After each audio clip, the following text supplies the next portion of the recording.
शाम में किचन का काम निपटा रही थी कि अचानक विनीत जी को जल्दी घर पर आया दिख मैं चौंक गई।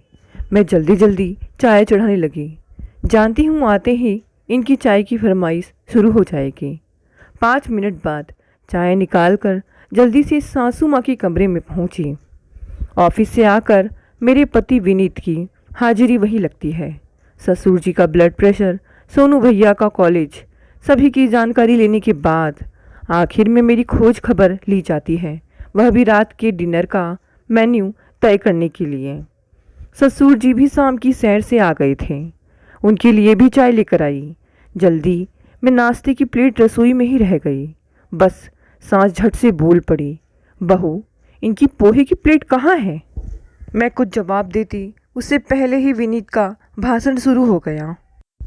रेखा, 2 महीने हो गए हमारे घर आए, पर तुम अभी तक भी नियम कायदा नहीं सीख पाई हो। कल सास का कमरा साफ नहीं हुआ था। उससे पहले सोनू के कपड़े प्रेस करना भूल गई थी। सास ने जले पर नमक बुरकते हुए कहा, पराए घर की लड़कियां हैं, ससुराल को अपना घर कहाँ समझती हैं। मैं मन महसूस कर रह गई, कुछ कहने का मौका ही नहीं दिया। मैं सुबह से लेकर देर रात तक इस घर में सबकी फरमाइशें पूरी करने के लिए चक्कर घिन्नी की तरह घूमती हूँ। फिर भी पराया घर, पराया खून, बस यही उपाधियाँ मिलती हैं। मैं बोझिल कदमों से रसोई में आकर रात के डिनर की तैयारी में जुट गई। खाना तैयार कर मैं 2 घड़ी आराम करने के लिए अपने कमरे में जा रही थी तो सास ससुर जी को कमरे में अपने श्रवण कुमार बेटे विनीत से धीमे स्वर में बतियाते देखा तो कदम सुस्त हो गए। ध्यान से सुनने पर पता चला विनीत 8 दिनों के लिए मुंबई टूर पर जा रहे हैं, इसलिए आज जल्दी घर आ गए थे। मन में टीस सी उठी कि जो खबर सबसे पहले मुझे बतानी चाहिए थी उसे अभी तक इस बात का पता ही नहीं। अभी 2 महीने पहले ही आंखों में सपने लिए ससुराल आई थी, पर अपनापन कहीं दूर दूर तक दिखाई नहीं देता। सबने एक बेगानेपन का नकाब सा ओढ़ रखा है। हाँ, सोनू भैया को जब कोई काम होता है तो अपनापन दिखाकर करवा लेते हैं। विनीत के प्यार की बरसात तभी होती है जब रात होती है। मैंने जल्दी से मसाले वाले गाउन बदल हाथ मुंह धोकर साड़ी पहन ली। बाल खोलकर सुलझा रही थी कि विनीत सीटी बजाते हुए बड़े हल्के मूड में कमरे में आ गए। मुझे तैयार होते देख मुस्कुराते हुए अपनी बाहों के घेरे में लेने लगे तो मैंने पूछा, आपने जल्दी आने का कारण नहीं बताया। विनीत बोले, अरे कुछ खास नहीं, 8 दिनों के लिए मुंबई टूर पर जा रहा हूँ। मैंने शर्माते हुए कहा, मैं 8 दिन आपके बिना कैसे रहूँगी, मेरा मन नहीं लगेगा आपके बिना। मुझे भी साथ ले चलो ना, वैसे भी शादी की बात कहीं घूमने भी तो नहीं गए। यह सुनते ही इनका सारा रोमांस काफुर हो गया। मुझे बाहों के बंधन से अलग करते हुए बोले, मेरी गैर मौजूदगी में सास ससुर जी का ख्याल रखने के बजाय घूमने फिरने की बात कर रही हो। मम्मी सही कहती है कि बहुएं कभी अपनी नहीं होती, पराया खून पराया ही होता है। यह सुनकर मैंने चुप रहना ही ठीक समझा। विनीत भी अनमनी से प्यार मोहब्बत का एपिसोड अधूरा छोड़ डिनर के लिए सास ससुर जी को बुलाने चले गए। सोनू भैया भी आ पहुँचे थे। मैं ससुर जी की पसंद के भरवा करेले और सबकी पसंद की अरहर की दाल व चावल परोस कर गर्मा गर्म रोटियां सेकने लगी। सब डिनर कर कुर्सियां खिसका कर उठ खड़े हुए। मुझे ना तो किसी ने खाने के लिए कहा, ना कोई मेरे लिए खाना परोसने खड़ा हुआ। मैंने भी लाज शर्म छोड़ जल्दी से हाथ धोकर अपनी थाली लगा ली। बचा खाना मेरी प्रतीक्षा में था। भूख ज़्यादा लगी थी, इसलिए खाना को जल्दी खा लिया। सास के कमरे के बाहर लगे वॉश बेसिन में हाथ धो रही थी कि सासू माँ की व्यंग्यात्मक आवाज़ कानों में पड़ी, देखा आपने, नई बहू वाली तो कोई बात ही नहीं है रेखा में। मैं जब आई थी तो सास ननद से पूछे बिना रोटी नहीं तोड़ती थी, यहाँ तो मामला ही अलग है। यह सुनकर मन कड़वाहट से भर उठा कि यह क्या जाहिलपन है। नई बहू यह नहीं करती, पराए घर की पराया खून, बस यही सुन सुनकर कान पक गए। सास की बातों को दरकिनार कर मैं अपने कमरे में चली गई। वहाँ विनीत अपने कपड़े फैलाए बैठे थे। पास ही सूटकेस रखा था। समझ गई साहब जाने की तैयारी में लगे हैं। मैं बड़े प्यार से उनका हाथ पकड़ उन्हें उठाते हुए बोली, हटिए, मैं आपका सूटकेस तैयार कर देती हूँ। अब आपको यह जहमत उठाने की ज़रूरत नहीं है, विनीत ने हाथ झटकते हुए कहा।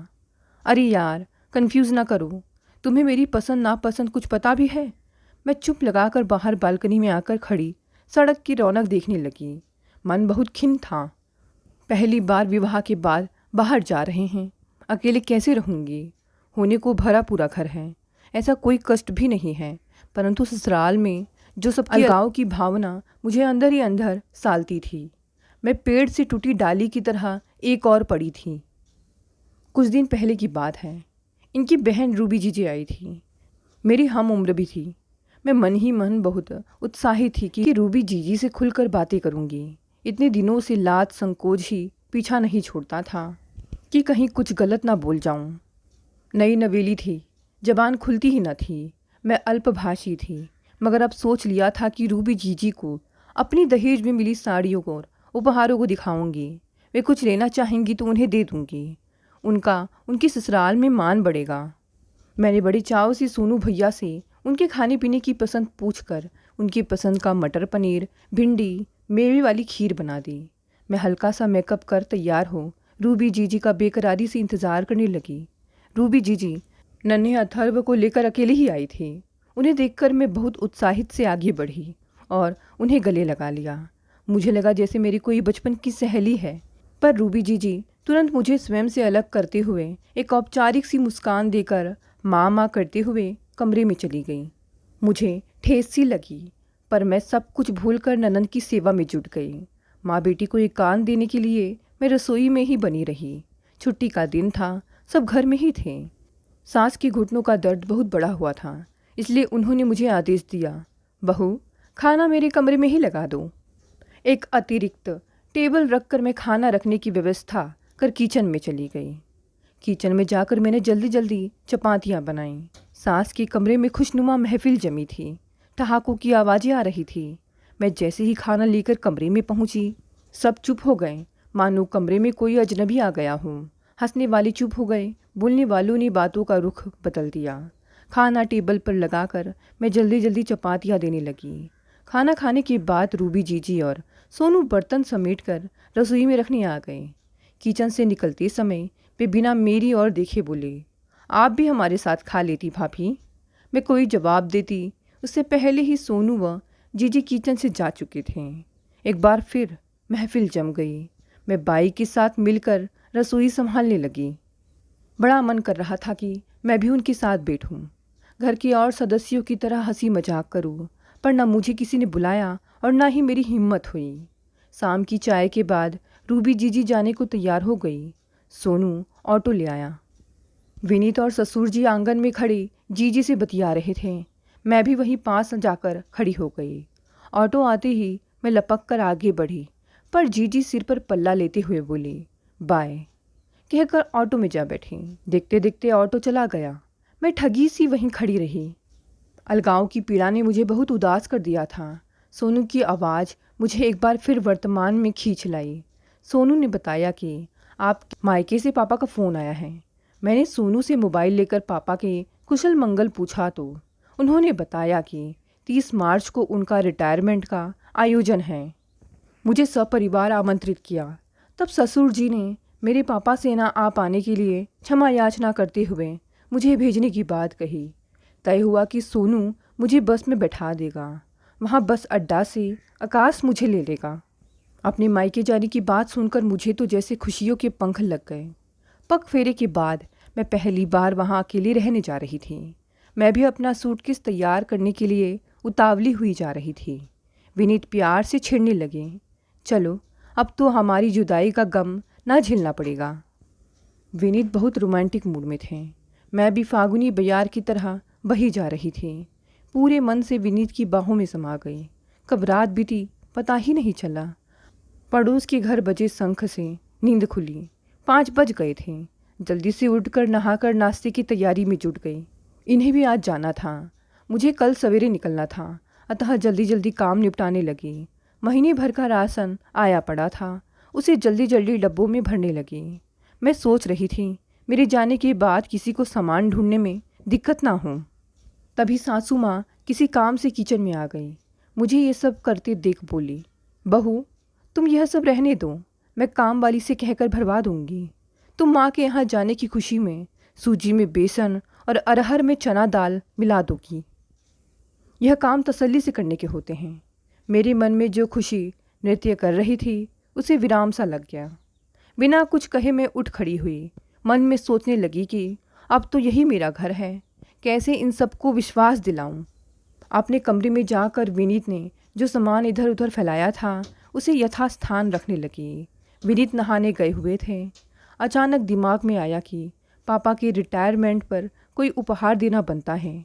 छोटी बहन रूपा और भाई आकाश को भी बड़ी होने के नाते कुछ उपहार देना पड़ेगा। सोचा विनीत नहा कर आ जाएं तो उनसे सलाह करती हूँ। वैसे उनके जाने में 1 घंटा ही शेष था। वे मुझे उपहारों की शॉपिंग के लिए अपना साथ तो दे नहीं पाएंगे। हाँ, क्या देना है इसकी सलाह ज़रूर दे देंगे। मैं आतुरता से उनका इंतज़ार करने लगी। विनीत नहा कर निकले तो बहुत जल्दी जल्दी तैयार होने लगे। उनकी जल्दबाजी देखकर मुझे समझ नहीं आ रहा था अपनी बात कैसे शुरू करूं। जैसे ही वे तैयार हुए मैंने झट से अपनी बात उनके सामने रखी। सुनकर झल्ला उठे। बोले, अरे रेखा, तुम भी मेरे निकलने के समय किन पचड़ों में डाल रही हो। इस समय मैं उपहार देने लेने की बातें सुनने के मूड में नहीं हूँ। तुम जानो और तुम्हारे पापा का रिटायरमेंट, कहकर अपना पल्ला झाड़ उठ खड़े हुए और सास की कमरे में चले गए। जाते जाते अपना सूटकेस भी ले गए, यानी वहीं से विदा हो जाएंगे। मैं जल्दी से नाश्ता लगाकर ले गई। मेरे मन के उत्साह पर विनीत की बातों ने पानी सा डाल दिया था। मुझे लगा जाते समय विनीत मुझे कुछ रुपए अवश्य दे जाएंगे, पर नाश्ता करके हटे ही थे कि गाड़ी आ गई। अच्छा बाय रेखा, कहकर गाड़ी में जा बैठे। मैं देखती ही रह गई, परेशान सी खड़ी रह गई। सोचने लगी उपहारों के लिए पैसे कहाँ से लाऊं।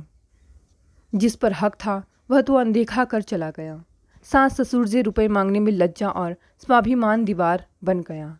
अचानक याद आया विदाई के समय विदेश वाली बुआ ने कुछ नोट हाथ में थमाए थे, जिन्हें उसने बिना देखे संदूक के नीचे तल में डाल दिए थे। जल्दी से कमरे में जाकर संदूक की तलाशी लेने लगी। एक साड़ी को झाड़ने पर कुछ नोट गिरे। ऐसे लगा कोई कुबेर का खजाना हाथ लग गया। लेकिन गिने तो फिर निराशा ने घेर लिया। केवल 3000 रुपये ही थे। उनमें अच्छे उपहार आना कठिन था। सोनू भैया से हिम्मत करके साथ चलने के लिए मिन्नत की तो वे मान गए, पर बोले, भाभी आपका बजट कितना है, उसी अनुसार दुकान पर ले चलता हूँ। मैंने जब धीमी आवाज़ में बताया कि 3000 रुपये हैं तो सोनू भैया ने व्यंग में मुस्कुरा कर कहा, भाभी फिर तो आप पटरी वालों से ही खरीदारी कर लें। मुझे कुछ पटरी वाले आवाज़ देने लगे तो मैं कुछ कपड़े देखने लगी। कपड़े वास्तव में काम चलाऊ थे। जीन्स टॉप वगैरह सभी कुछ था। रूपा और छोटे भाई आकाश के लिए सस्ते से कपड़े खरीदकर पापा और मम्मी के लिए कुछ ठीक ठाक ही लेना चाहती थी। किसी तरह माँ के लिए एक सस्ती सी साड़ी और पापा के लिए एक शॉल लेकर घर लौट आई। ऑटो के पैसे सोनू भैया ने ही दिए। इतना घटिया सामान खरीदा, फिर सोनू को कुछ खिलाना पिलाना तो दूर, उल्टे ऑटो तक के पैसे ले लिए। मैं शर्म से गड़ी जा रही थी। कैसे बताती अपनी पसंद के बारे में। कभी कभी इंसान हालात के हाथों मजबूर सा हो जाता है। अगले दिन सोनू भैया ने मुझे बस में बैठा दिया। सास ने एक मिठाई का डब्बा देकर अपना कर्तव्य निभा दिया। शादी के बाद पहली बार अकेली मायके जा रही थी। दिल खुशी से धड़क रहा था। पिछली बार तो पग फेरे के समय वे साथ थे। मम्मी पापा भाई बहन से ज़्यादा बातें करने का अवसर ही नहीं मिला, क्योंकि विनीत हर समय साथ रहते थे। अगले दिन वापस भी आ गए थे। मन रोमांचित हो रहा था कि इस बार अपनी प्यारी सहेली निकिता से भी मिलूंगी। रूपा और आकाश मेरे बाद कितने अकेले हो गए होंगे। उन दोनों की चाहे पढ़ाई से संबंधित समस्या हो या कोई और, हल अपनी रेखा दीदी से ही पूछते थे। मम्मी का भी दाहिना हाथ मैं ही थी। पापा मुझे देख गर्व से फूले न समाते। यही सोचते सोचते कब समय बीत गया पता ही नहीं चला। झटके से बस रुकी। मैंने देखा मंजिल आ गया था। मैं पुलकित हो उठी। बस की खिड़की से झाँका तो आकाश तेज कदमों से बस की ओर आता दिखा। बस से उतरते ही आकाश ने मेरा सूटकेस थाम लिया। उसे देख खुशी से मेरी आंखें भर गई। 2 ही महीनों में आकाश बहुत स्मार्ट हो गया था। नए स्टाइल में सवरे बाल, आंखों पर काला चश्मा लगा था। घर पहुंचते ही ऐसा लगा मानो कोई खोई हुई चीज़ अचानक मिल गई हो। मैं सबसे टूट कर मिली। मम्मी पापा ने पीठ पर हाथ फेर कर दुलारा। मुझे लगा कि मैं इस प्यार के लिए कितना तरस गई थी। मेरा और ससुराल का हाल चाल पूछ मम्मी किचन में चली गई। मैं पापा की सेहत और रूपा व आकाश की पढ़ाई के बारे में पूछताछ करने लगी। बड़े अच्छे माहौल में खाना ख़त्म हुआ। आकाश और रूपा मेरी अटैची के आसपास घूमने लगे। बोले, बताओ दीदी, दिल्ली से हमारे लिए क्या लाई हो। मैं शर्म से गड़ी जा रही थी कि किस मुंह से उपहार दिखाऊं। मैं अनिच्छा सी हो उठी और दोनों की पैकेट निकाल कर दे दिए। पैकेट खोलते ही रूपा और आकाश के मुंह उतर गए। दोनों मेरी ओर देखने लगे। रूपा बोली, आप कमाल करती हैं दीदी, पूरी दिल्ली में यही घटिया चीज़ें आपको हमारे लिए मिली। आकाश भी बोल उठा, दीदी ऐसे चीप कपड़े तो हमारी काम वाली बाई के बच्चे भी नहीं पहनते हैं। शर्म और अपमान से मैं क्षुब्ध हो उठी। यह सही था, कपड़े उनके स्तर के नहीं थे, परंतु ऐसा व्यवहार तो मैंने उनका पहली बार देखा था। दोनों पैकेटों को पलंग पर रख कमरे से बाहर निकल गए। मैं हैरान परेशान उन्हें देखती रह गई। जो भाई बहन मुझे इतना आदर और मान देते थे, वही सस्ते से उपहारों के लिए इतना सुना गए। मन खिन्न हो उठा। बहुत थक चुकी थी, वही पलंग पर लेट गई। न जाने कब आँख लग गई। शाम को आँख खुली तो कानों में रूपा की आवाज़ सुनाई दी। मैंने बालकनी से नीचे देखा तो रूपा एक लड़के से बातें करती दिखाई दी। लड़का बाइक पर बैठा था। हाव भाव और बातचीत से किसी निम्न वर्गीय परिवार का लग रहा था। अचानक उसने बाइक स्टार्ट की और रूपा को फ्लाइंग किस देता हुआ तेज गति से चला गया। यह सब देख मैं हैरान रह गई। अभी तो कॉलेज में रूपा का पहला ही वर्ष है। उसने अपनी आयु के 18 वर्ष भी पूरे नहीं किए। अपरिपक्व है। अभी से यह किस रास्ते पे चल पड़ी। फिर मैंने सोचा कि मौका देखकर बात करूंगी। मम्मी कमरे में चाय लेकर आ गई। मैंने मम्मी का हाथ पकड़कर, मम्मी आप यहीं बैठो, कहकर मैंने उनके लिए लाई साड़ी और पापा की शॉल का पैकेट उन्हें पकड़ा दिया। मेरी आंखें शर्म से झुकी जा रही थी। उन्होंने साड़ी और शॉल को उलट पुलट कर देखा, फिर बोली, इसकी क्या ज़रूरत थी। अभी तेरे पापा ने रिटायरमेंट के अवसर पर महंगी साड़ियाँ दिलवाई हैं। और फिर पैकेट वही छोड़ किचन में चली गई। मैं शर्मिंदगी से उबर नहीं पा रही थी। मैंने सारे तोहफे समेटे और अलमारी के कोने में रख दिए। बड़ा नॉर्मल सा दिखने का अभिनय करते हुए मैं मम्मी के पास किचन में चली गई। मुझे देखते ही मम्मी बोली, अरे तू कमरे में ही आराम कर, यहाँ कहाँ चली आई। अब तो तू हमारी मेहमान है। यह सुनकर मेरी आंखें भर आई। मैं मुंह फेर कर बर्तनों को उलट पुलट कर रखने लगी। मुझे वे दिन याद आने लगे जब मेरे किचन में जाने पर मम्मी आश्वस्त होकर निकल जाती थी। 2 घड़ी आराम कर लेती थी। कल तो मौसियाँ, चाची, बुआ सब मेहमान आ जाएंगे। फिर तो मम्मी को जरा सी भी फुर्सत नहीं मिलेगी। बड़ा मन कर रहा था कि माँ की गोद में सिर रख कर खूब रो लूँ, मन हल्का कर लूँ, पर माँ तो लगातार काम करती जा रही थी। बीच बीच में ससुराल के मेरे अनुभव भी पूछती जा रही थी। मुझे जो भी सूझता जवाब देती जा रही थी। मम्मी ने रसोई में पड़ा स्टूल मेरी तरफ खिसका दिया और बोली, थक जाएगी बेटी, जा। उनका यह मेहमानों वाला व्यवहार मेरे सीने में किसी कांटे की तरह चुभ रहा था। अगले दिन बहुत चहल पहल रही। घर में खूब रौनक हो गई थी। सबकी केंद्र बिंदु मैं थी। सभी ससुराल के अनुभव, पति, घर वालों के स्वभाव के बारे में पूछ रहे थे। मैं दिल में टीस छिपाए रटे रटाए उत्तर देती जा रही थी। कैसे बताती कि मैं पेड़ से टूटी शाखा और शाखा से टूटे पत्ते जैसी जिंदगी गुजार रही हूँ। अपनापन पाने की कई परीक्षाएं दे चुकी हूँ, पर हर बार असफल होती रही। पापा का रिटायरमेंट का आयोजन बहुत अच्छी तरह संपन्न हो गया। सभी लोग ने उनकी ईमानदारी की खूब प्रशंसा की। मैंने देखा पापा ने चेहरे पर खुशी का जो मुखौटा लगा रखा था, वह कई बार खिसक जाता तो चेहरे पर चिंता की रेखाएं दिखने लगती। मैं जानती थी कि ये चिंताएं रूपा और आकाश को लेकर हैं, जो अभी कहीं सेटल नहीं हैं। उनकी शिक्षा, विवाह, नौकरी सभी कुछ अभी बाकी है। यह तो पापा की दूरदर्शिता थी कि वह समय पर यह मकान बनवा लिए थे, जिसकी छत्र छाया में उनका परिवार सुरक्षित था। अब तो फंड और पेंशन से गुजारा चलाना था। अगले दिन पापा केटरिंग वालों से हिसाब कर रहे थे। उधर मेहमानों की विदाई भी हो रही थी। मेहमानों के जाते ही घर में सन्नाटा सा छा गया। सब थके हुए थे। दोपहर को थकान उतारने के लिए आराम करने लगे। मैंने इस आयोजन के दौरान एक बात और नोट की कि पूरे आयोजन में रूपा और आकाश का सहयोग नगण्य था। रूपा काफ़ी समय तो पार्लर में लगा आई, बाकी समय मौसी, चाची और बुआ से गपशप करती रही। आकाश भी मेहमानों के साथ मेहमान बना घूम रहा था। एक बार तो मैंने उसे बिल्कुल पड़ोस वाली प्रिया, जो उसकी ही हम उम्र थी, से इशारेबाजी करते भी देखा। देखने में ये बातें इस उम्र में नॉर्मल होती हैं, परंतु इन्हें अपनी पढ़ाई लिखाई और जिम्मेदारी का पूरा ध्यान रखना चाहिए। उपहारों को लेकर किए इन दोनों के कटाक्ष एक बार फिर मेरी वेदना को बढ़ा गए। मन उचाट हो गया। मैं उठकर अपने कमरे में चली गई। रूपा और आकाश घर पर नहीं थे। मम्मी पापा सोए हुए थे। मैंने देखा पूरे कमरे की काया पलट हो चुकी थी। दीवारों पर हीरो हीरोइन की पोस्टर लगे हुए थे। फिर मैंने अपनी अलमारी खोली। इसमें मेरी बहुत सी यादें जुड़ी थी। अलमारी में रूपा के कपड़े और सामान रखा था। इधर उधर देखा। रूपा की अलमारी पर ताला लगा था। अचानक अलमारी के ऊपर रखी 2 गठरियाँ दिखाई दी। उतार कर देखी तो एक में मेरे कपड़े थे और एक में किताबें बंधी थीं। मैं उन्हें कहाँ रखूं? यही सोच रही थी कि रूपा के बाय कहने की आवाज़ आई। बालकनी में जाकर देखा। रूपा उसी लड़के की बाइक से उतरकर ऊपर आ रही थी। मुझे सामने पाकर चौंक गई। फिर नज़रें बचाकर अंदर जाने लगी।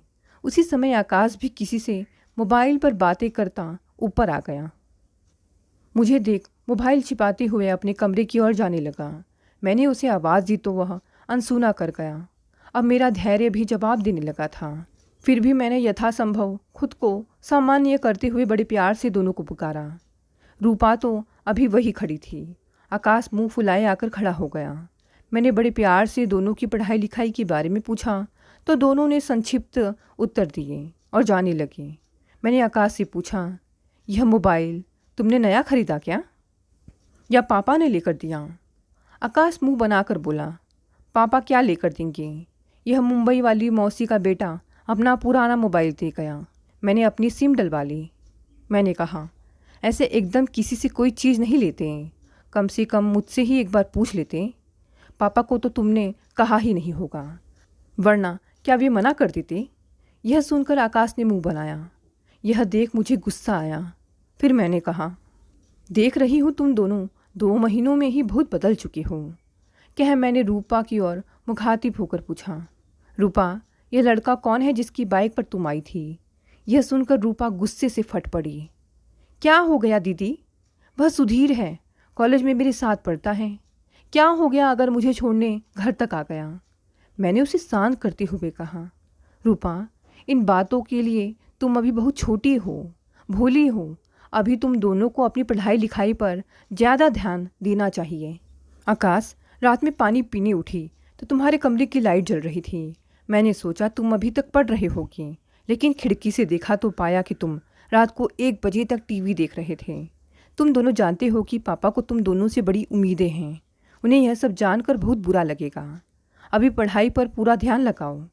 यह सुनकर आकाश बोला, दीदी, हम लोगों ने ऐसा क्या दुनिया से अलग कर दिया जो तुम हमें ताने मार रही हो? रूपा बोली, हमें यह बेकार की रोक टोक पसंद नहीं। अब अपना बहनजीपन हम पर मत थोपो। अपने ससुराल में जाकर यह रौब दिखाना। मैं यह सब सुनकर सन्न रह गई कि क्या ये वही रूपा और आकाश है जो हर काम मेरे से पूछ कर करते थे। दोनों मैथ्स और अंग्रेजी में बहुत कमज़ोर थे। मैं अपनी पढ़ाई ख़त्म कर दोनों को रात 1-2 बजे तक पढ़ाती थी, तब जाकर पास होने योग्य नंबर जुटा पाते थे। मैं इनका आदर्श थी। अब सबकी तेज आवाज़ सुन मम्मी भागती हुई चली आई। हम सबको आपस में उलझते देख हैरान रह गई। मुझसे पूछने लगी, क्या बात हो गई? मैं कुछ कहती उससे पहले ही रूपा चिल्लाने लगी, होना क्या है मम्मी? रेखा दीदी जब से आई है हमारी जासूसी में लगी है। कहाँ जाते हैं, क्या पहनते हैं, हमारे कौन कौन से दोस्त हैं। हमारी छोटी छोटी खुशियाँ इनसे बर्दाश्त नहीं हो रही है। तभी आकाश बोला, मम्मी, ज़माना बदल रहा है, हम भी बदल रहे हैं। इन्हें हमसे क्या परेशानी है, समझ नहीं आता। मेरा इतना अपमान होते देख मम्मी बौखला गई। मेरा हाथ खींचते हुए बोली, तो चल यहाँ से, काहे को चौधराइन बन रही है। अब तू इनकी चिंता छोड़, अपनी ससुराल देख। मुझे किसी से कुछ कहने का मौका ही नहीं दिया। मैं अपमानित सी खड़ी थी। शोर सुनकर पापा भी आ गए। बिना कुछ पूछे धीर गंभीर पापा मेरा हाथ पकड़कर अपने कमरे में ले गए। अपमान ने मेरे मुंह पर चुप्पी का ताला लगा दिया। पापा ने भी मुझे इस घटना से उबरने का मौका दिया। वे चुप रहे। थोड़ी देर बाद मैं उठकर लिविंग रूम के सोफे पर जा लेटी। कब आंख लग गई पता ही नहीं चला। रात को डिनर के लिए मम्मी और पापा बारी बारी से मुझे बुलाने आए, पर मैंने भूख नहीं है कहकर मना कर दिया। रूपा और आकाश के अलावा किसी ने भी खाना नहीं खाया। मुझे रात भर नींद नहीं आई। यही सोचती रही कि यह मैंने क्या किया। आई थी इन सब की खुशियाँ में शामिल होने पर सारा माहौल को तनाव युक्त कर दिया। अगले दिन मैं जल्दी उठकर नहाकर तैयार हो गई। मैंने सबके लिए चाय बनाई। रूपा और आकाश को आवाज़ देकर उनके कमरे में चाय देकर आई। मम्मी और पापा की चाय उनके कमरे में ले गई।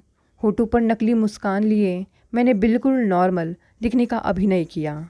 अपनी चाय पीते पीते मैं अपनी ससुराल के बारे में बिना उनके पूछे बात शेयर करने लगी। अपने देवर की शैतानियों के बारे में हंस हंस कर झूठी कहानियाँ सुनाने लगी। मम्मी पापा भी मेरे द्वारा बनाए माहौल को बनाए रखने में मेरा साथ देने लगे। यह देख मैं सोचने लगी कि हम हिंदुस्तानी औरतों को घर गृहस्थी की गाड़ी सुचारू रूप से चलाने के लिए अभिनय घुट्टी में पिलाया जाता है। कभी मायके की इज्जत रखने के लिए तो कभी ससुराल का मान सम्मान बनाए रखने के लिए अच्छा अभिनय कर जाती हैं। तभी रूपा कॉलेज के लिए तैयार होकर आ गई। उसे देखकर मैंने जल्दी से कहा, अरे रूपा, आज इतनी जल्दी कॉलेज जा रही है? 5 मिनट रुक, मैं तेरे लिए नाश्ता बना रही हूँ। तुझे आलू के पराठे पसंद है, वही बना देती हूँ। मगर रूपा मेरी बात अनसुनी कर मम्मी की ओर देखते हुए बोली, मम्मी आज कॉलेज में देर हो जाएगी। और फिर सीढ़ियाँ उतर गई। मम्मी और मैं देखते रह गए। मैंने जाकर किचन संभाली। सोचा रूपा तो बिना कुछ खाए निकल गई, कहीं आकाश भी भूखे पेट ना निकल जाए। जल्दी सभी की पसंद ध्यान में रखते हुए नाश्ता बनाया और डाइनिंग टेबल पर लगा दिया। नाश्ता तैयार है कि आवाज़ लगाकर माहौल को तनाव मुक्त करने की कोशिश की। मम्मी पापा तो तुरंत आ गए, पर आकाश अनमना सा थोड़ी देर बाद आया। उसने किसी से बात नहीं की, जल्दी जल्दी खाकर खड़ा हो गया। बोला, मम्मी कॉलेज जा रहा हूँ, आज दीदी को बस में बैठाने तो नहीं जाना? और फिर जवाब का इंतज़ार किए बिना चला गया। मैं रूपा और आकाश के व्यवहार से मन ही मन क्षुब्ध हो रही थी। मैं दकियानुसी स्वभाव की बहन नहीं थी, परंतु इस कच्ची उम्र में हुई कुछ गलतियाँ सारी जिंदगी के लिए घातक हो जाती हैं। अपरिपक्व दिमाग, भोलेपन या नासमझी के चलते कुछ लोग गलत रास्ते पर चल पड़ते हैं, फिर वहाँ से लौटना कठिन हो जाता है। बस इसी उलझन में पड़ गई थी। मेरे दिल में भाई बहन के लिए प्यार, ममता, सहानुभूति की भावनाएं प्रबलता से हिलौरे ले रही थी, परंतु स्वाभिमान और फैला तनाव मुझे चुप रहने का संकेत दे रहा था। मैं अचानक अपने कमरे में जाकर अपने सामान की दोनों गठरियाँ उठा लाई। कपड़े तो मैंने घर में काम करने वाली को देने के लिए आंगन में ही रख दिए, पर पुस्तकों को जाकर माँ की बड़ी संदूक में रखाई।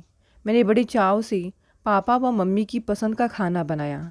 मैं किचन से निकल ही रही थी कि मम्मी मुझे आवाज़ देकर बुलाने लगी। वहाँ जाकर देखा कि मम्मी पापा के रिटायरमेंट में मिले उपहारों का अंबार लगाए बैठी थी। देखते ही बोली, रेखा इधर आकर देख, तुझे क्या क्या ले जाना है। तेरे जाने की तैयारी कर रही थी। मैं सोच रही थी तुझसे पूछकर ही तेरा सामान पैक करूं। मैं हैरान रह गई कि मुझसे पूछे बिना ही मेरी जाने की तैयारी शुरू हो गई। मैं मन ही मन टूट सी गई, क्योंकि मैं तो 8 दिन रहने का सपना संजोकर आई थी। यहाँ तो चौथे दिन ही विदा करने का मन बना लिया। अनुभवी माँ ने शायद हम तीनों भाई बहनों के ऊपर गहराते तनाव के बादल और गहरे होते देख लिए थे। मैंने समझदारी से काम लेते हुए चेहरे पर निराश का भाव न लाते हुए बड़ी सहजता से कहा, अरे नहीं मम्मी, अभी 2 महीने पहले ही तो सब कुछ लेकर विदा हुई हूँ, अब फिर शुरू हो गई। मम्मी ने चुपचाप पापा को मिले उपहारों में से कुछ उपहार छांट कर एक और रख दिए और बोली, तूने तो कह दिया कि कुछ नहीं चाहिए, पर हमें तो अपने मान सम्मान का ध्यान रखना है। तेरी ससुराल वाले कहेंगे बेटी को खाली हाथ भेज दिया। मैंने चुप रहने में ही भलाई समझी। मैं चुपचाप सामान देखने लगी। कुछ सामान घर गृहस्थी के उपयोग का था, कुछ कपड़े थे। मैंने सारा सामान समेटा और अपने अटैची में रखने जाने लगी। आंखों से अविरल आंसू बह रहे थे। शुक्र है कमरे में कोई नहीं था। अटैची खोली तो बड़े चाव से साथ लाए कपड़े मुँह चढ़ाने लगे, मानो पूछ रहे हो कि कितने अवसर मिले हमें पहनने के। मन की वेदना कम करने के लिए अपनी सबसे प्रिय सखी निकिता को फ़ोन किया, पर वह भी शहर से बाहर गई हुई थी। समय काटे नहीं कट रहा था। जिस मायके आने के लिए इतनी ज़्यादा उतावली हो रही थी, वहाँ अब एक एक पल गुजारना कठिन हो रहा था। समय जैसे रुक गया था। कुछ देर पापा के पास बैठकर उनसे उनके आगे के प्लान पूछने लगी। वे भी निराश से ही थे। इतनी महंगाई में केवल पेंशन से गुजारा होना कठिन था। पापा भी हमेशा से स्वाभिमानी, गंभीर और मितभाषी रहे हैं। चाहते तो किसी अकाउंट विभाग में नौकरी कर सकते हैं, पर बेचारे कहने लगे, रेखा, मैं जानता हूँ कि पेंशन के पैसे रोज़मर्रा के खर्चों के लिए कम पड़ेंगे, पर क्या करूँ? सिफारिश का ज़माना है। इस उम्र में नौकरी के लिए किसके आगे हाथ जोड़ूँ? यह सुन मन बहुत दुखी हो गया। मैं रोज़ से बोली, आप लोगों ने मेरी शादी की बहुत जल्दी मचाई, वरना उस समय मुझे अपने ही कॉलेज में लेक्चररशिप मिल रही थी। मैंने आप लोगों से शादी ना करने की कितनी जिद की थी, पर आप दोनों माने ही नहीं। पापा बोले, रेखा बेटा, कब तक तेरी शादी ना करता बता? एक दिन तो तुझे जाना ही था। पराया धन कोई कब तक अपने घर में रख सकता है? पापा की बात सुनकर मन फिर से खिन्न हो गया। यहाँ पर भी पराई, ससुराल में भी पराई। मन हाहाकार कर उठा। तो फिर मेरा कौन सा घर है?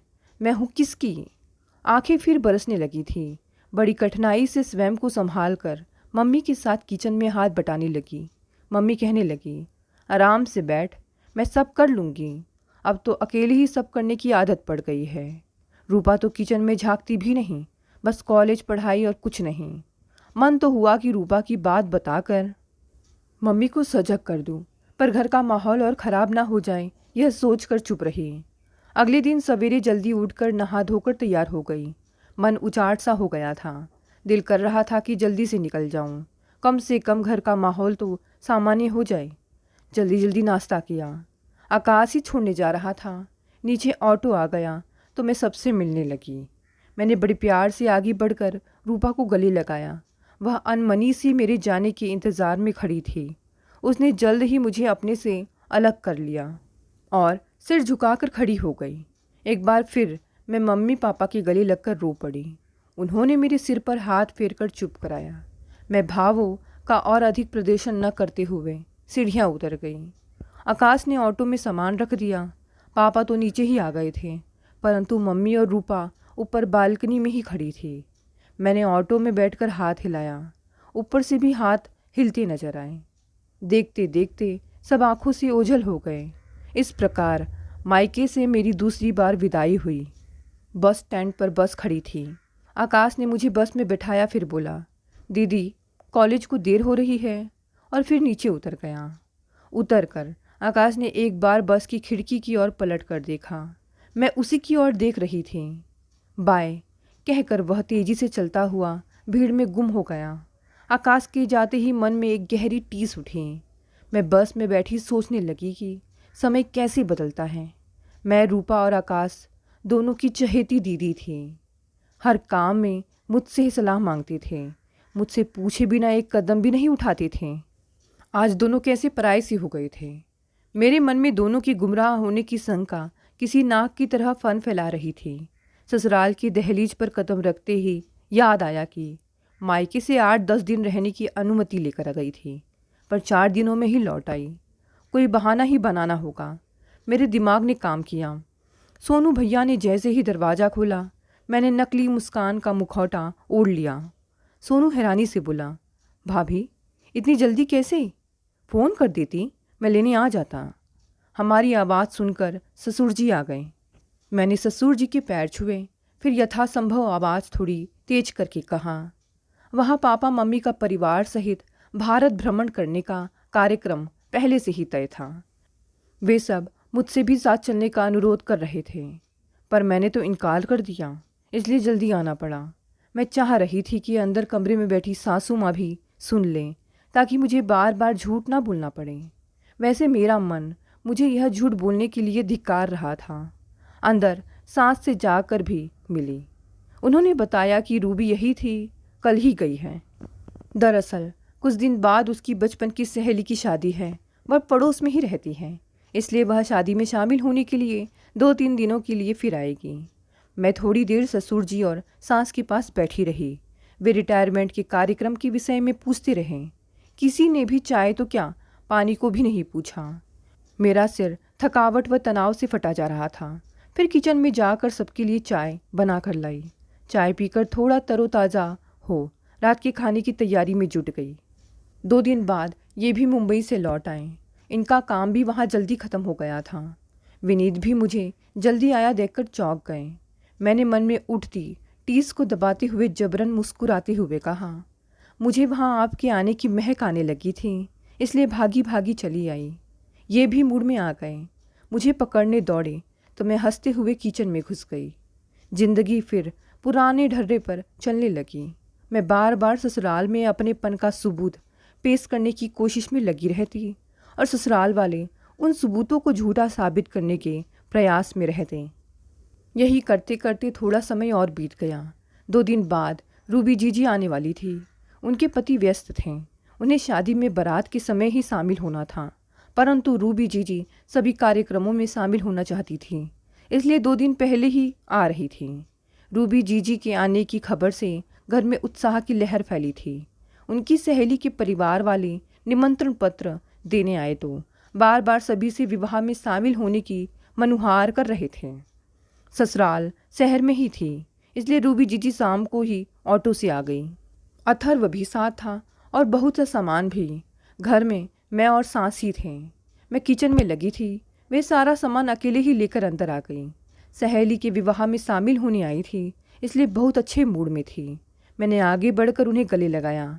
उन्होंने फिर पहले की तरह मुस्कान दी और स्वयं को मुझसे अलग करते हुए सास के पास चली गई। अगले दिन दोपहर से संगीत का कार्यक्रम था। मुझे लगा कि मुझे भी रूबी साथ लेकर जाएगी, इसलिए मैं जल्दी जल्दी काम निपटाने लगी। अचानक सासू माँ की आवाज़ आई, बहू, मेरा और रूबी का खाना मत बनाना, हमारा खाना वही होगा। मैं आहत सी हो गई। मैं नई नवेली दुल्हन पर मुझे तो कोई किसी योग्य समझता ही नहीं। मन मार कर काम में लग गई। तभी अचानक रूबी जीजी की जोर जोर से रोने की आवाज़ें आने लगी। मैं डर गई कि क्या हुआ, कहीं अथर्व को चोट तो नहीं लग गई। मैं आटे से सने हाथों को जल्दी से धोकर अंदर कमरे की ओर दौड़ी। अंदर जाकर देखा रूबी जीजी अपना सामान बिखराए रो रही थी। सासू माँ बैग खोलकर कुछ ढूंढ रही थी। पूछने पर मालूम चला कि रूबी दीदी का एक बैग शायद जल्दीबाजी में ऑटो रिक्शा में ही छूट गया। उसमें उनके जेवर भी थे। यह सुनकर मुझे बहुत बुरा लगा। अब तो ऑटो चालक की ईमानदारी पर ही उम्मीद लगाई कि शायद पुलिस स्टेशन में जमा करा दें अथवा घर आकर लौटा जाएं। रूबी को न तो ऑटो का नंबर याद था, ना ही चालक का चेहरा। इससे परेशानी और बढ़ गई। घर में गहरा तनाव छा गया था। ससुर जी ने इन्हें भी ऑफिस से बुलवा लिया था। दोनों पुलिस स्टेशन रपट लिखवाने गए, पर वहां जाकर भी कोई ऐसी तसल्ली नहीं मिली जिससे तनाव कम हो जाता।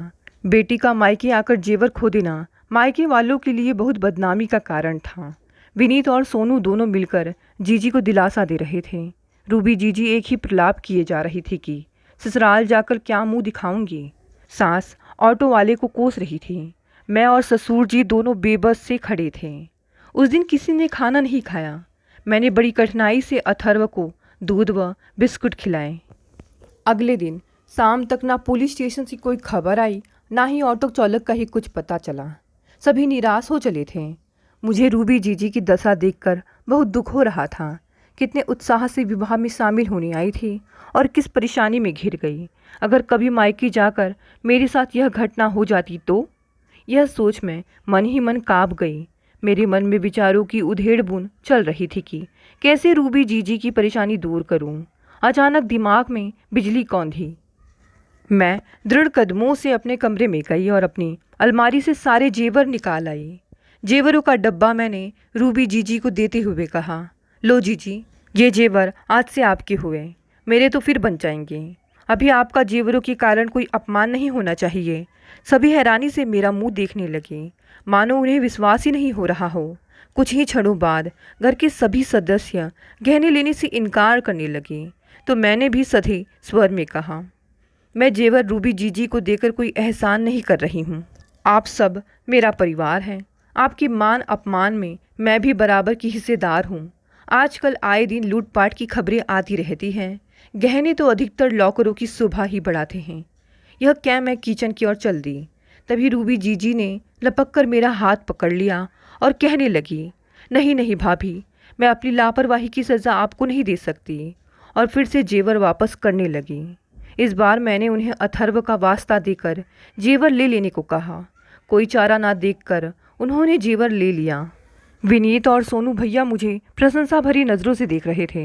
ससुर जी ने मेरी पीठ थपथपाते हुए कहा, बहू, इस समय जो तुमने हमारे लिए किया उसे हम जीवन भर नहीं भुला पाएंगे।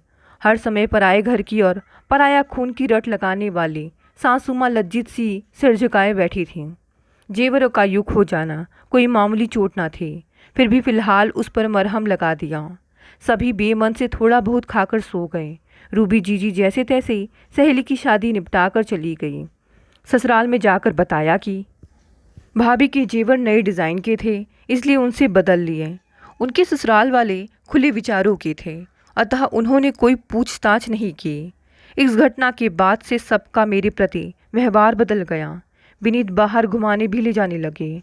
खाना बन जाने पर सोनू भैया और विनीत जी डाइनिंग टेबल पर प्लेटें डोंगे रखवाने में मेरी मदद करते। खाने के समय सब मेरा इंतज़ार करते।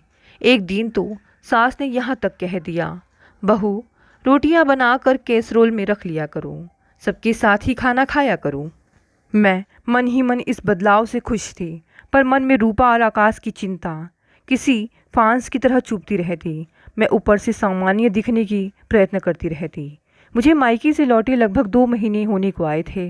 पापा का 2-3 बार कुशल मंगल पूछने के लिए फ़ोन आ चुका था। मम्मी से भी बात हो गई थी। रूपा और आकाश के बारे में एक बार भी बात नहीं हो पाई। उनके बारे में जब भी पूछा, पापा ने घर पर नहीं है कहकर बहाना बना दिया। हो सकता है वे दोनों बात करना ना चाहते हों। कल रात जब खाना बना रही थी तो पापा का फ़ोन आया। घबराए हुए थे। उन्होंने कहा, रेखा बेटी, तेरी मम्मी की तबीयत खराब है, उन्हें पीलिया हो गया है, तुम्हें बहुत याद कर रही हैं। मैं समझ गई कि मम्मी की तबीयत ज़्यादा ही खराब होगी, तभी पापा ने मुझे फ़ोन किया, वरना नहीं करते। मेरी आंखें भर आईं। मैंने पापा को आने का आश्वासन देकर फ़ोन काट दिया। पीछे मुड़ी तो कमरे में सास और ससुर जी खड़े थे। मेरे चेहरे पर चिंता की रेखाएं देखकर पूछने लगी, बहू, मायके में सब कुशल मंगल तो है? मम्मी की तबीयत के बारे में बताते बताते मैं रो पड़ी। सास ने मुझे सांत्वना दी। ससुर जी ने कहा, तुम सुबह ही विनीत को लेकर चली जाओ, मम्मी की देखभाल करो। विनीत के पास छुट्टियाँ कम हैं, पर 1-2 दिन रहकर लौट आएगा। तुम जितने दिन चाहो रह लेना।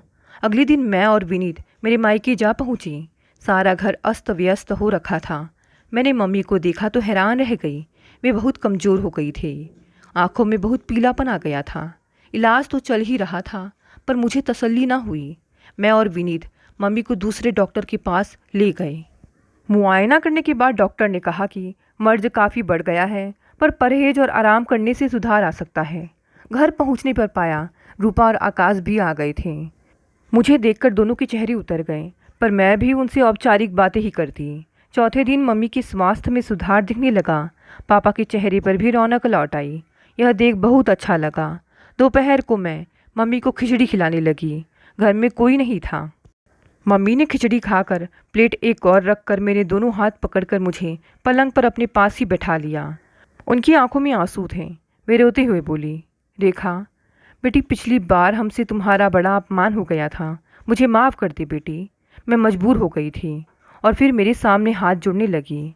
मुझे बहुत बुरा लगा। मैंने उनके हाथ पकड़कर कहा, मम्मी, आप यह क्या कर रही हैं? आप ना तो पिछली बातें सोचेंगी और ना ही कहेंगी। बस अपनी सेहत पर ध्यान दें। धीरे धीरे माँ खुलती गई। अपनी मन की पीड़ा से मुझे अवगत कराने लगी। उन्होंने बताया कि रूपा किस तरह घर के प्रति लापरवाह हो गई है। जब से बीमार हुई हूँ, सवेरे कुछ भी बनाकर डाइनिंग टेबल पर रख जाती है, शाम को भी यही हाल है। जल्दबाजी में कुछ भी कच्चा पक्का बनाकर दे देती है। कुछ कहो या पूछो तो गुस्सा हो जाती है। आकाश भी दिन भर बाहर रहता है, खाने पीने का कोई नियम नहीं।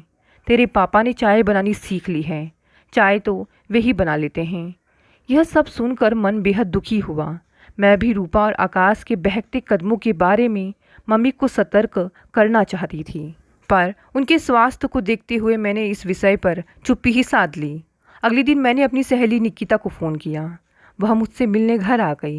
विवाह के बाद मैं उससे मिल ना पाई थी। निकिता मेरी बचपन की एकमात्र सखी थी। वह एक धनी व्यवसायी की बेटी थी, परंतु घमंड से कोसों दूर थी।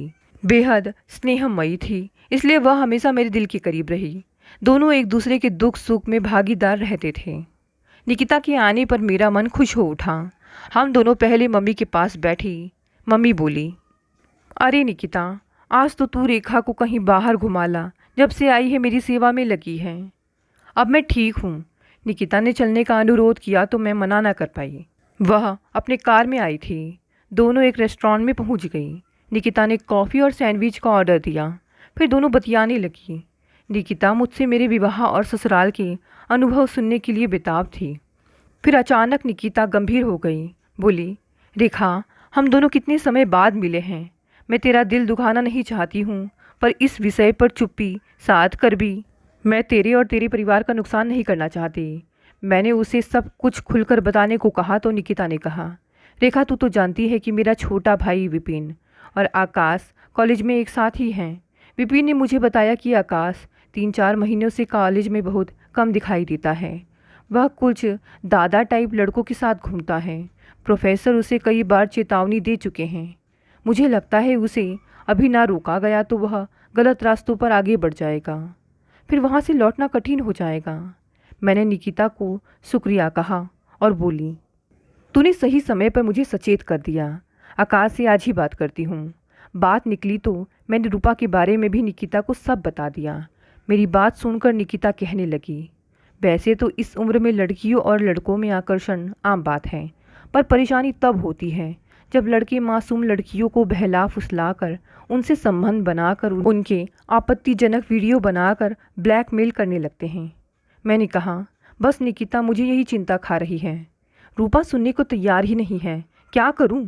अभी हम बातें कर ही रही थी कि एकाएक मेरी नज़र सामने की टेबल पर पड़ी। वहाँ एक नवयुवक और एक नवयुवती हाथों में हाथ डाले जूस पी रहे थे। वे धीरे धीरे बातें कर रहे थे। मुझे लगा इस लड़के को कहीं देखा है। दिमाग पर जोर डाला और ध्यान से देखा तो याद आ गया, यह वही लड़का है जिसके साथ रूपा बाइक पर घूमती है। बस अब मेरा दिमाग तेजी से काम करने लगा। इस फ्लर्टी लड़के के चक्कर में रूपा मेरा इतना अपमान कर रही थी। मैंने झटपट एक प्लान बनाया और निकिता को समझाया। निकिता वॉशरूम जाने के बहाने उन दोनों के पास जाकर रुकेगी और मैं समय नष्ट न करते हुए मोबाइल से उनका फ़ोटो ले लूँगी। अगर वह जोड़ा सचेत हो जाता है तो मैं कैमरे का रुख निकिता की ओर करके उसे पोज देने को कहने लगूंगी। मगर दोनों प्रेमी अपने आसपास की चहल पहल से बेखबर एक ही ग्लास में जूस पीने में मस्त थे। मैंने जल्दी से फ़ोटो लिए और हम दोनों रेस्टोरेंट से बाहर आ गई। घर पर रूपा और आकाश भी आ चुके थे। आकाश तो निकिता को घर आया देख सकपका सा गया, पर निकिता को रूपा बहुत पसंद करती थी, इसलिए वह निकिता से बहुत प्यार से मिली। एक दूसरे का हाल चाल पूछकर रूपा सबके लिए चाय बनाने चली गई। कुछ देर रुक आकाश मौका देकर कोचिंग क्लास के बहाने बाहर जाने लगा तो निकिता ने लपक कर उसका हाथ पकड़ लिया और बोली, क्यों? मैं इतने दिनों बाद आई हूँ, मुझसे बातचीत नहीं करोगे? रेखा के ससुराल जाने के बाद अब मैं ही तुम्हारी दीदी हूँ, मुझसे अपने मन की बात कह सकते हो। यह कहते कहते वह आकाश को अलग कमरे में ले गई। निकिता ने आकाश को समझाया, तुम्हारी हरकतों से तुम्हारा करियर तो खराब होगा ही, पर घर के मान सम्मान पर भी धब्बा लगेगा। तुम्हारे माता पिता तुमसे कितनी उम्मीदें लगाए बैठे हैं। आकाश सब सिर झुकाए सुनता रहा। निकिता ने आगे कहा, तुम कल से नियमित कॉलेज जाओ, उन लड़कों से मिलना जुलना बंद करो। अगर इसमें कोई भी समस्या सामने आती है तो प्रोफेसर के पास चले जाना, वे मेरे कज़िन हैं, हर तरह से तुम्हारी मदद करेंगे। हाँ, अब तुम्हारी सारी गतिविधियों पर ध्यान भी रखा जाएगा। याद रहे, तुम्हारी रेखा दीदी उसी कॉलेज में टॉपर रह चुकी है। आकाश निकिता का बहुत आदर करता था, अतः यह सब सुनकर रो पड़ा। उसने निकिता से वादा किया कि वह उनकी बातों पर अमल करेगा। निकिता ने प्यार से उसकी पीठ थपथपाई। तभी रूपा चाय बनाकर ले आई। उधर मैंने भी अपना काम कर लिया। मैंने रेस्टोरेंट में खींचे हुए फ़ोटो वहीं रख दिए जहाँ टेबल पर रूपा ने चाय रखी थी। मैं वहाँ से उठकर मम्मी के कमरे में चली गई। रूपा चाय के लिए सबको बुलाने लगी। हम सब हंसते खिलाते चाय पीने लगे। तभी रूपा की नज़र फ़ोटो पर पड़ गई। किसके फ़ोटो हैं ये? कहकर उन्हें उठा लिया। निकिता बोली, ये मेरे फ़ोटो खींच रही थी। मेरे तो खींच नहीं पाई। यह जोड़ा रेस्टोरेंट में बैठा था, उसी की खींच गई। देखा तू तो मोबाइल से भी फ़ोटो नहीं खींच पाती। फ़ोटो देखते ही रूपा के चेहरे का रंग बदल गया। हम चुपचाप अनजान बने चाय पीते रहे। रूपा चुपचाप वहाँ से चली गई। हम थोड़ी देर बाद रूपा के कमरे में जा पहुँचे। वह बिस्तर पर रो रही थी। निकिता ने उससे प्यार से रोने का कारण पूछा तो उसने पहले तो बहाना किया, पर उसका बहाना मेरे और निकिता के सामने नहीं चला। मैंने पुचकार कर पूछा तो उसने उस लड़की के बारे में सब बता दिया। मैंने और निकिता ने उसे इस उम्र में होने वाली गलतियों से आगाह किया और पढ़ाई लिखाई में ध्यान देने को कहा। रूपा रोते रोते मेरे गले लग गई और बोली, दीदी मुझे डांटो, मैं बहुत ख़राब हूँ। तब मैंने प्यार से समझाया, सुबह का भूला अगर शाम को घर वापस आ जाए तो उसे भूला नहीं कहते। अब मम्मी पापा की देखभाल की पूरी जिम्मेदारी तुम्हारी है। रूपा ने हाँ में सिर हिला दिया। आकाश भी सिर झुकाए खड़ा था। वह भी मेरे गले लग गया। निकिता जाती समय मम्मी पापा से मिलने गई तो हंसकर बोली, अंकल जिस काम के लिए मैं यहाँ आई थी उसे तो भूल कर जा रही थी। दरअसल पापा ने मुझे आपके पास इसलिए भेजा था कि पापा को अपने व्यवसाय के लिए एक अनुभवी अकाउंटेंट चाहिए। यदि आप यह कार्य संभाल लें तो उनकी चिंता कम हो जाएगी। पापा की खुशी की सीमा न रही। बोले, नेकी और पूछ पूछ। निकिता बेटी, तुम्हारा यह उपकार कभी नहीं भूलूंगा। यह सुनकर निकिता प्यार भरे गुस्से से बोली, अंकल आप ऐसा कहेंगे मैं आपसे बहुत नाराज़ हो जाऊंगी। पापा ने मुस्कुराकर अपने कान पकड़ लिए तो सभी ज़ोर से हंस पड़े। सारा माहौल खुशगवार हो गया। मम्मी अब ठीक थी। रूपा ने भी घर के कामकाज में ध्यान देना शुरू कर दिया था। मैंने भी ससुराल लौटने की इच्छा जताई। इस बार आकाश मुझे ससुराल छोड़ने जा रहा था। अगले दिन मैं जाने से पहले मम्मी पापा के कमरे के पास से गुजर रही थी तो मुझे उनकी बातचीत सुनाई दी। मम्मी कह रही थी, देखो हम बेटियों को पराया धन, पराई अमानत कहकर दुखी करते हैं, परंतु बेटियां पति के घर जाकर भी पिता की चिंता नहीं छोड़ती। पापा हंसकर बोले, तुमने वह कहावत नहीं सुनी है कि बेटे अपने तब तक रहते हैं जब तक ना हो वाइफ, और बेटियां तब तक साथ रहती हैं जब तक हो लाइफ। यह सुनकर मैं भी मुस्कुरा दी। अगले दिन मैं मायके से विदा होकर ससुराल आ पहुंची। सभी मुझसे और आकाश से बहुत प्यार से मिले। विनीत ने आकाश को पूरी दिल्ली घुमाया, कई तोहफे दिए। रूबी जीजी भी आकाश से मिलने आई। आकाश बहुत ही अच्छे मूड में विदा हुआ। सांस की घुटनों के दर्द के लिए मैं एक तेल लाई थी। उसे मालिश करके सास और ससुर जी के कमरे से निकली तो ससुर जी की आवाज़ सुनाई दी, बहुएं तो प्यार की भूखी होती हैं। जब तक उन्हें पराए घर की, पराए खून की कहते रहेंगे, वे ससुराल में अपनी जगह कैसे बनाएंगी। सास बोली, सच कह रहे हो विनीत के पापा। वे बेचारियाँ अपने मायके का सब कुछ छोड़कर हमारे आसरे आती हैं और हम उन्हें अपनाने में पीछे हटते हैं। ये नादानियाँ तुम्ही ने सबसे ज़्यादा की है, ससुर जी ने कहा तो सास ने शर्म से सिर झुका लिया। दोस्तों, कहानी यहीं समाप्त हो गई। कहानी पसंद आई तो इसे लाइक शेयर कमेंट करें। नए हैं तो इस चैनल को भी सब्सक्राइब कर लें। मिलते हैं अगली नई कहानी से। आपका बहुत बहुत बहुत धन्यवाद।